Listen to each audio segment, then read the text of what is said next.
Hello, and welcome to the No Wrong Notes podcast, a show hosted by me, Veronica Kokos, holistic voice teacher and singer just like you. Grab a cup of tea, relax, and sit back as we discuss all things singing technique, mindset tips, and more so you can show up as the most confident and creative singer you can be. Hi, y'all, and welcome.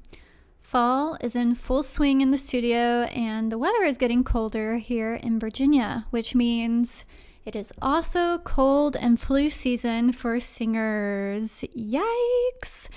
I've had a bunch of singers cancel or reschedule their lessons over the last few weeks due to all the things going around, whether it be a cold, COVID, or allergies.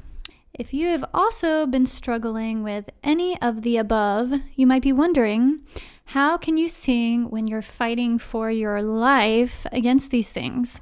How can you even think about singing or practicing your singing?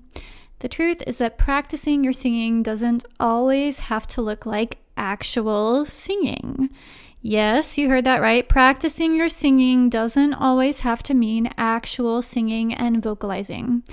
This episode is all about the different ways that you can practice even when you're not feeling 100%. Before we dive into singing practice alternatives, however, I want to say that you don't have to practice when you're sick or dealing with allergies or any sort of inflammation. Sometimes rest is more important, not just for your voice, but your entire body. I am a believer in illness or inflammation being a message from your body to slow down. So if you feel called to slow down when your body is struggling, take a break. This episode is more for the people who want to be doing something with their singing, even if they can't actually use their voice. So let's dive in. The first thing you can do to practice your singing when you can't sing is to do some lip syncing. That might sound a little odd, but hear me out. If you're working on some music for a performance that's coming up, an audition, or a recital, take your phone or another device like an iPad or tablet, grab your sheet music or your lyric sheet, press play on a recording of your song on YouTube, Spotify, or whatever, and lip sync along to the lyrics. No humming along unless that is comfortable for you. Doing this is a great way to review your songs and music, especially if you have to memorize your lyrics or text for a performance or audition. And all you need is a device to play YouTube or Spotify on and your lyric sheet, having the lyrics out in front of you.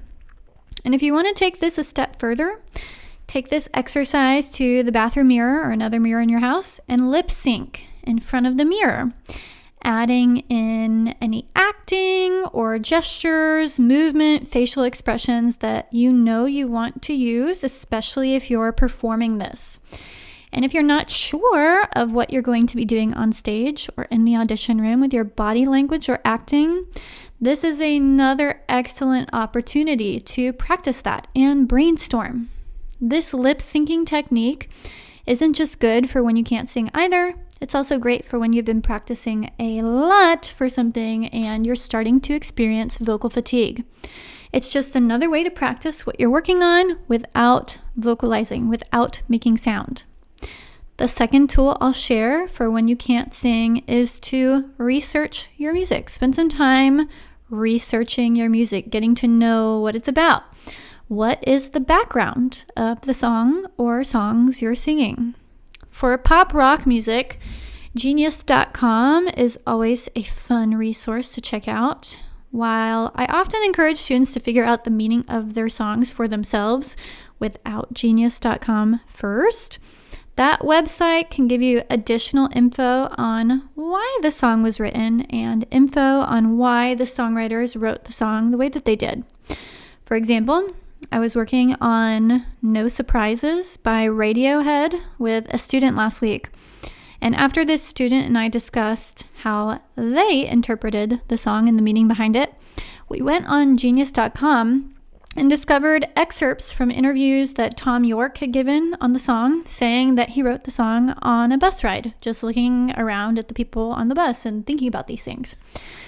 It's interesting to find out the background on the songs that you sing, and it can even give you more insight for your own interpretation, how you are going to sing it. If you're working on a musical theater or classical piece, it's also worth doing your research. And I would argue it is extremely important if you're doing anything musical theater or classical. If the song is from a musical or opera, what is it from? What happened in the plot before your song? Who is the character singing your song and why are they singing it? What is the character like? And what is the larger plot of the musical about? How does the song fit in to the musical or the opera? Doing research on the music that you sing is important no matter what. So it's something that you should be doing even if you're feeling 100%, if you're feeling well. But when you can't sing, it can be an especially useful thing to do, especially if you haven't done it yet. The third and final tool I'll offer for when you can't sing is to create a map for your music.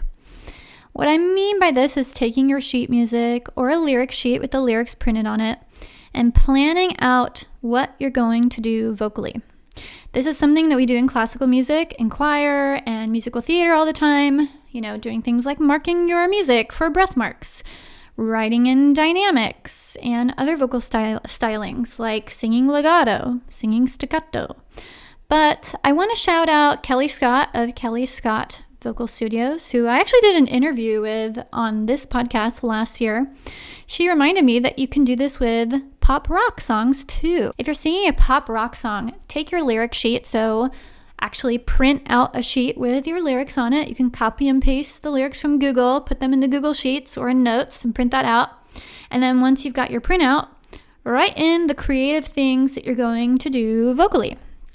Are you going to sing louder and beltier in a certain section for emphasis, singing breathier in another section, or adding vocal fry at the beginning of a phrase?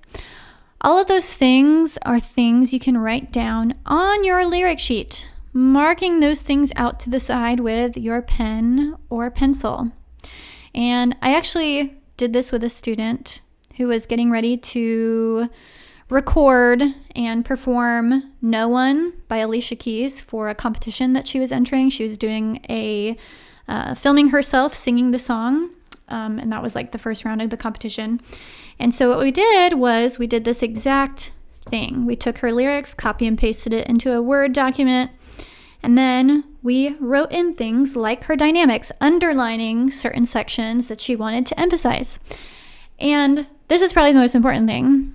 We took all of those symbols that we wrote in and we made a key at the top of the page. I would say that is a really important part of this. An important part of mapping is making sure you have a key in the top right or left of your page where you can say, oh, okay, if I underlined this phrase, that means I want it to sound belty. I want a belt on this line. So you would take your little underline, put it under your key, and then put off to the side like an equal sign, and then belty. Okay, so you're actually marking what these things are. So that way when you look at your lyric sheet, you're not just like, what do all these symbols mean? What did I mean when I wrote this out?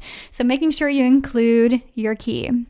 But it's worth doing this work so that you can be more creative and artistic in your singing. As I mentioned, the student I was working with who's singing No One.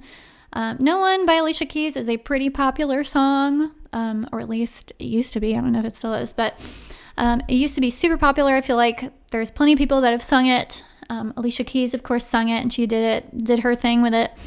And so with something like that, it was really important that we made the song the student's own, that we didn't just do the same old with it, but we could actually brainstorm some new things to do with it. But like I said, this is worth doing this work anyway, even when you are feeling 100%. So why not do it when you can't actually sing? You can actually take out the time to do this.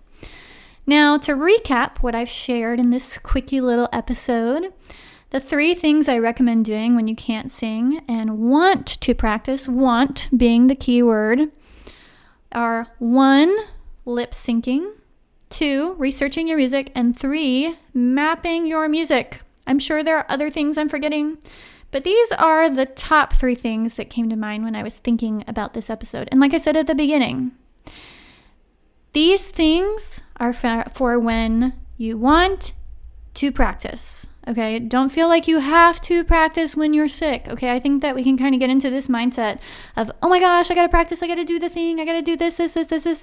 And sometimes what our body really needs is rest when we're not feeling 100%.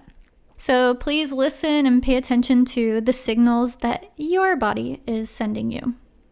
All right, that is all for this week's episode. If you liked this episode, I'd love it if you could leave a 5-star rating and review. You can always follow me on social media, on Instagram and TikTok. Those are linked in the show description. Follow me on YouTube. And in the meantime, happy singing, y'all.